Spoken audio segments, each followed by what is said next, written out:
So I worked in here yesterday on this Sea Ray, disconnecting everything on the motor again. Got the power steering, alternator, a bunch of different things loose. And I'm down to putting the chain on here, taking a little bit of pressure off the motor mounts, and breaking all the motor mount bolts loose. So you got two stainless steel bolts that go in on each side over here, and then you have the ones in the rear at the bell housing. So I'll be removing all of those, and I think we'll be able to start creeping this thing up out of here. I'm gonna slowly test it all. We've got this little, I don't know if you call it truck or trolley, there's different names for them wherever you're at. It says trolley on the side of it actually. And we've got a chain hoist here. And we set that thing up pretty tight on this I-beam, but of course I want to go slow with it, make sure it don't try to spread out or something. And if it all looks good as we're putting pressure on, well, then we can come on up out of here with the motor and just roll it right over to the side and send it down to the ground. Those rear bolts are super tight. And I bought this socket set with a breakover just to try to get those out. Super tight, huh? Yeah.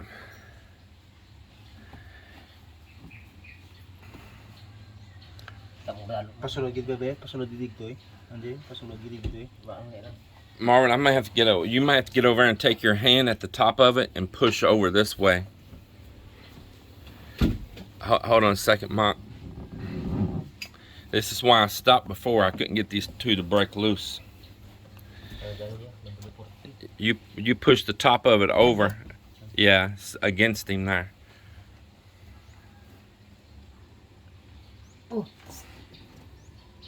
I think the salt's kind of rusted them in. We're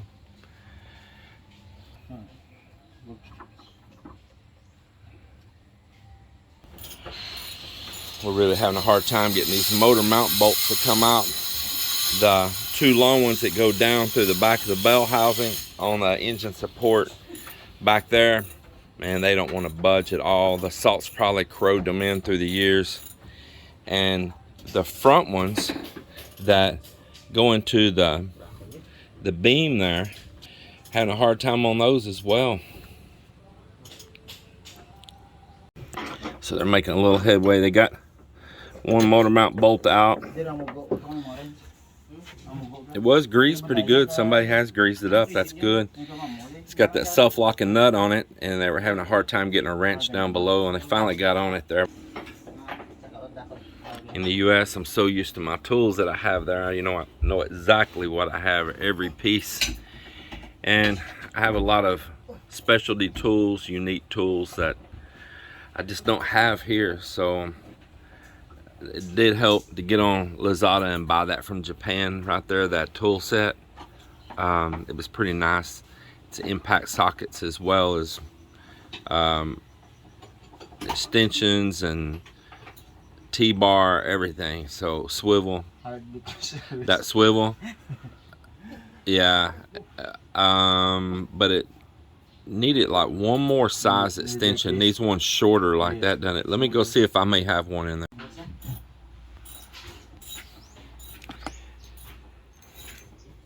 So you got both of them out over there now.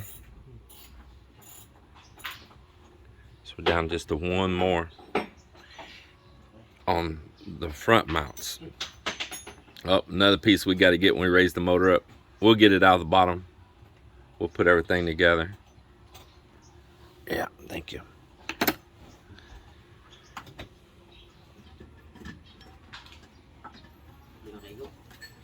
Yeah, I don't think you'll be able to get it in there. Is that extension too long?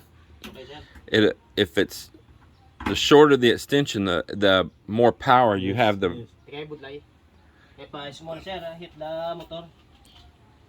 Show him that next one and just see the medium sized one. No, just look and see. Need an impact down in there, but I don't have one there. Impact would do the trick.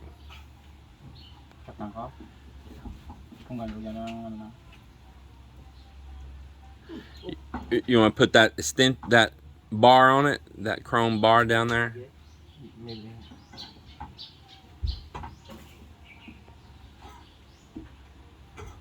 Then reach way out at the end of the bar.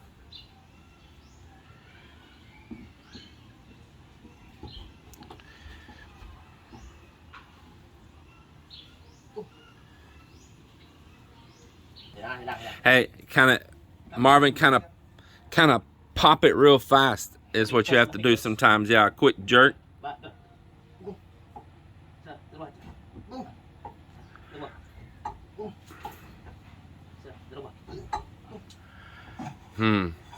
Well, we may have to go a different way. We may have to do this differently. Hey. So we're having a real challenge here. Because down here in the back of the motor, there's a bell housing, and it also works like a mount for the rear of the engine to rest. And it's got a very rusted in bolt right there, that one. It's a real long bolt, and it drops down into the transom plate back here on the back. And this your exhaust coming out right here. And that really long bolt, man, that thing's probably 4 or 5 inches long. It's probably longer than 5 inches. It may be up to 6 inches long. It's kind of rubber mounted there at the top. The rubber's all gone on it, of course, it's old. But where that bolt goes down into that transom plate, it has bonded itself. And one of the problems is that there was apparently a little bit of a saltwater leak in the back here. And instead of them fixing it, you can kind of see a light colored around by that hose right back there, that nipple. They just reached back there and they tried to just smash in a whole bunch of marine epoxy in that area instead of actually addressing the issue. And so it's been leaking salt water in, probably spraying salt water in, that has corroded like that, and these power steering lines and all right here. Luckily, if I couldn't get those out, I have extras. That whole power steering unit, I have extras. That's the nice thing about that. Even all these bolts, this whole rear part that's going all through the transom, the outdrive, everything, all of it's getting changed. It's all got to come out. But in order to get the motor out, I've either got to get it loose at the bell housing, and the bell housing bolts are pretty rusty in the back.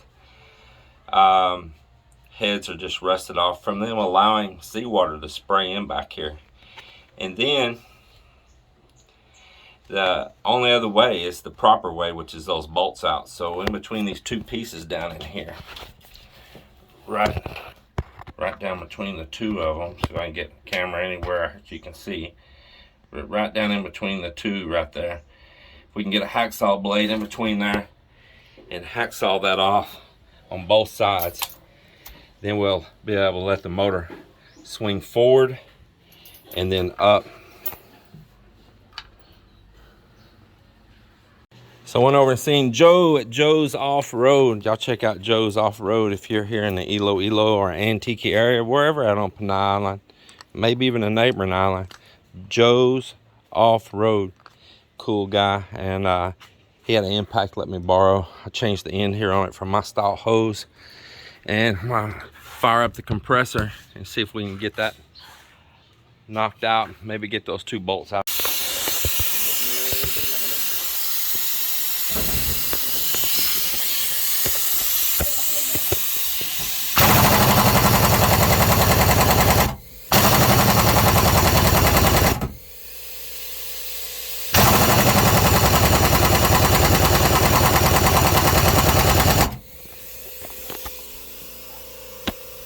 Not budging. Well, hello everybody. So we were last trying to get out those two bolts out the back of the engine. In the rear be like a bell housing, and it's like a motor mount as well. And through that housing there's two big main bolts back there that hold the rear of the engine. and it holds them to the transom plate back there. Well, can't get them out. Apparently the salt water has just rusted up with the nut on the bottom. To get a torch down in there, there's a lot of other vitals in the area. There's wiring, there's hoses. There's just things that I don't want to get fire up onto, and I don't want to burn the finish on a lot of those components back there because they may get used again. So what I'm going to do is try to take the Sawzall that I bought this little reciprocating saw, and slice those bolts in two, and I can replace those bolts. Now the engine setup I'm putting back in here, the diesel, I've already got them for it anyway, but if I need some in the future to put this unit, this 5.7 liter, and it's out driving all, into something else, or sell it here in the country, well, at least I'll have some bolts that go back in there, and I believe I have some on hand. If not, get some back in the US when we return back here for a brief trip back to handle some business here in a few months. So anyway, that's where we're at on that. So yesterday, while I was down here working on this, we got hit with rain. I got rained out. I don't have much of anything for a roof over me here, and I just pulled plastic over this motor when it's raining, cover the manifolds and all. But once the rain stopped, I got in there and I did manage to cut the heads off of both of those motor mount bolts. And these are rubber mounted bolts, and so there'd be like rubber around this little bushing here. It would be like this. There's the bolt head here, there's rubber, and it's so that can have some give back there. It's not mounted solid. The deal is, say like for instance, if this was the bolt where it goes through this, it's really tight and it's salt corroded in. Like you can see that white caustic, that salt right there. But the other one, the next one down below this and on down, it is completely locked in with the salt. And the nut down at the bottom that's held in place, it's got like a holder that it goes up into. It is also 100% rusted and corroded in.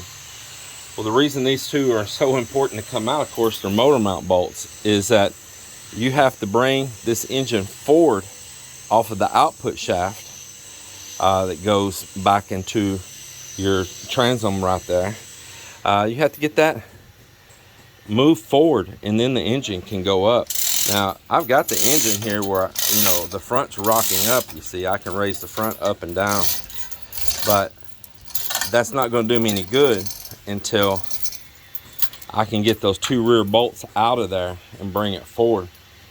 I went to the internet, and I'm not the only person that's had this problem.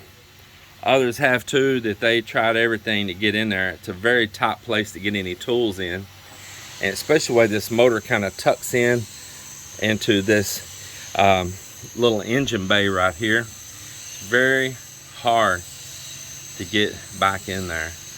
There is a couple vent holes for air above that we're able to pass through. We removed the ductwork from those for the blowers, and we're able to kind of pass a little bit of tools through there. We had a heavy hammer. We heated it up really hot with a torch, soaked it with some lubricant, and I held a pipe over a piece of rebar so that I could hold it steady while they're hammering it, and we beat the fool out of it, and it did not budge at all, not at all.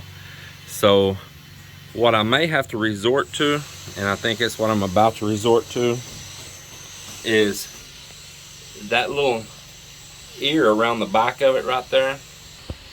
That little ear around the back of it right here is being that these just will not budge, and they're not only locked with the rubber, and I tried to heat it so hot that maybe the rubber would give way, but not only that, down below this bolt, if I try to drive it out, it's going to hit down here with the exhaust and all. So it can't even get low enough for that.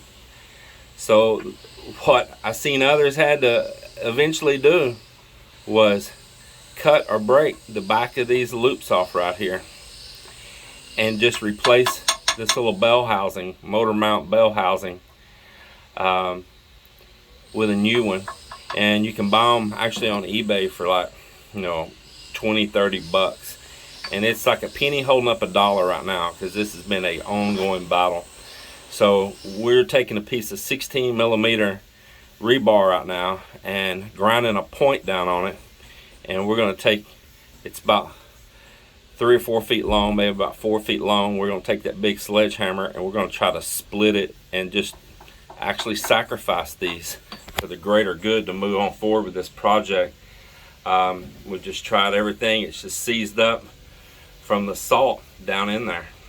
And the same story with the one here on the other side as well. It's the exact same story. I think something that's very important when you're working on one of these and you're putting everything back together is to use a waterproof or marine grade grease and put grease on everything so that you don't get salt in there and corrosion and seize this up. Well, they got this ground to a chisel. Let's see what happens here. Hold on. Yeah, so maybe it'll split it. We'll see. We'll do this one over here first. I'll get down in there and hold it and we'll see what happens.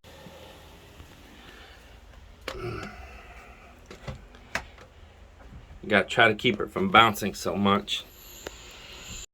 Okay. Okay? Yeah. Hold on. When it bounces, it comes out of the groove. Okay. Okay? Yeah.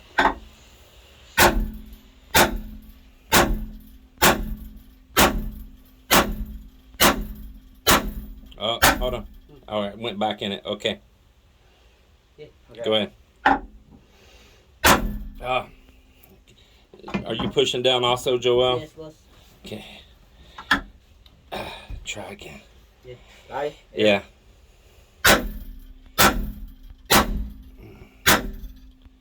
Go ahead. Go ahead. All right, stop, stop, stop. It's bouncing everywhere.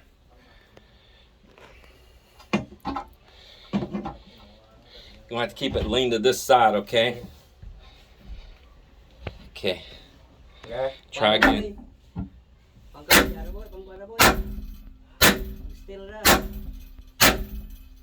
Oh, hold on. All right, we just snapped that one. I had to put the camera down a second. That's it laying right here. Snap that sucker off, boy. Yeah.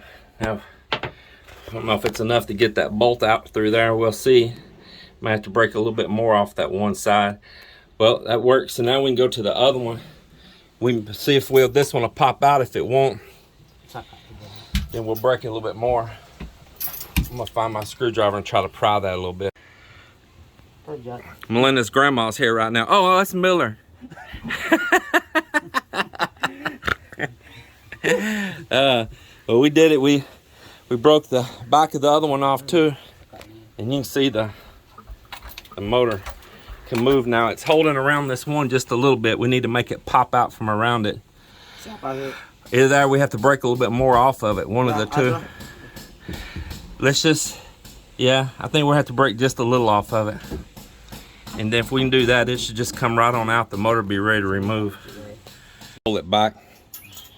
All right, well, the motor is now loose and ready to hoist up, but we need to roll the boat back just a little bit.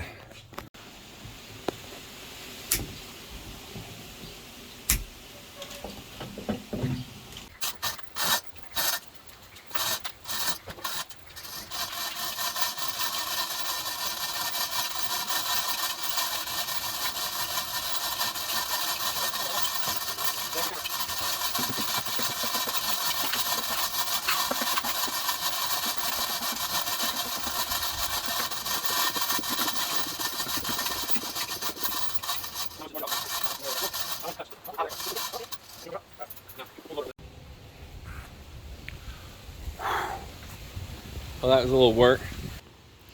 I see that everything back here in the back is just ate up with salt, which doesn't matter. I'm changing everything out anyway, but you can see it's really took on some neglect.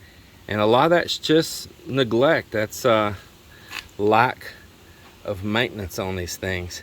One of the biggest things is that the tube that comes out and feeds the raw water to this pipe right here, where it went in right back here on the transom plate.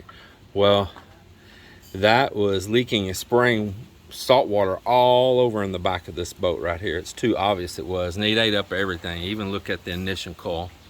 It ate everything up. That's why there's damage on the coatings and all here, but not on this side, because it was just spraying salt water all in this area at the back of the motor. And you can just see where they tried to slap epoxy and try to seal it really crappy way. But this little plate's cheap. I might even have one at my place back in Texas. I have a lot of boat parts.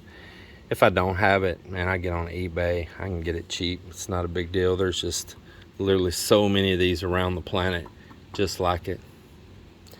That would be only if I was ever even going to use this motor again here in the Philippines. I could just sell it as well.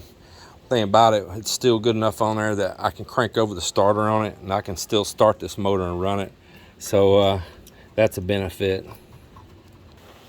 So where I'm at now here on the back of the boats, the whole outdrive needs to come off and the transom plate needs to come off. Everything needs to come off, and it's all being replaced. Now I'm going back with another Mercruiser drive, but the Mercruiser drive I'm putting in is made for diesel, and it's marked here for diesel. Now it's not just in a sticker, okay? It has got a different gear ratio, different size and the thickness of the shafts and the bearings and all. In other words, it's built heavy duty. Even though that's a small 4-cylinder diesel, it punches a lot of torque, and torque's what tears stuff up. So it's, you know, this here's more horsepower, less torque. The diesel's more torque, less horsepower. So the RPMs are going to be different. They're going to have to, you know, gear it up different to get the rotations you need out of the propeller back there. And as well, the pitch is different on the prop, so it's not the same prop as this. It's pitched different as well.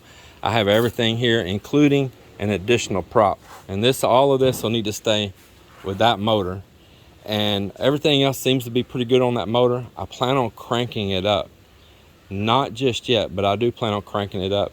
But one of the things I'm going to do is I'm going to hook a battery to it, and I'm going to whirl it over, sitting down out here like this, and I'm going to fog the cylinders on it as well. I'm going to pour a little bit of maybe some of that 2-cycle oil that I have here down those cylinders, right down through the carburetor. Make sure it gets to every cylinder through there, and that way I know that thing stays nice and lubed up, and I'll put plugs and everything back in it.